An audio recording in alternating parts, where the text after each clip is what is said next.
অসুখী একজন, Pablo Neruda. আমি তাকে ছেড়ে দিলাম অপেক্ষায় দাঁড় করিয়ে রেখে দরজায়। আমি চলে গেলাম দূরে। সে জানতো না আমি আর কখনো ফিরে আসবো না। একটা কুকুর চলে গেল, হেঁটে গেল গির্জার এক নান। একটা সপ্তাহ আর একটা বছর কেটে গেল। বৃষ্টিতে ধুয়ে দিল আমার পায়ের দাগ, ঘাস জন্মালো রাস্তায়। আর একটার পর একটা পাথরের মতো, পরপর পাথরের মতো বছরগুলো নেমে এলো তার মাথার ওপর।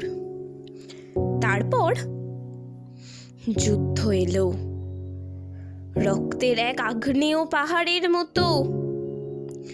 শিশু আর বাড়িরা খুন হলো, সেই মেয়েটির মৃত্যু হলো না। সমস্ত সমতলে ধরে গেল আগুন। শান্ত হলুদ দেবতারা, যারা 1000 বছর ধরে ডুবেছিল ধ্যানে, উল্টে পড়ল মন্দির থেকে টুকরো টুকরো হয়ে। তারা আর স্বপ্ন দেখতে পারল না।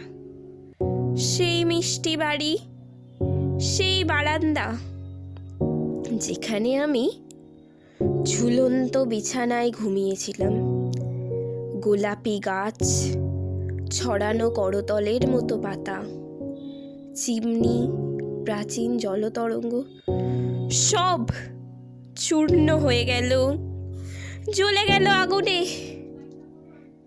যেখানে ছিল শহর, সেখানে সরে রইল কাঠকয়লা, দোমড়ানো লোহা, মৃত পাথরের মূর্তির বিভৎস মাথা, রক্তের একটা কালো দাগ।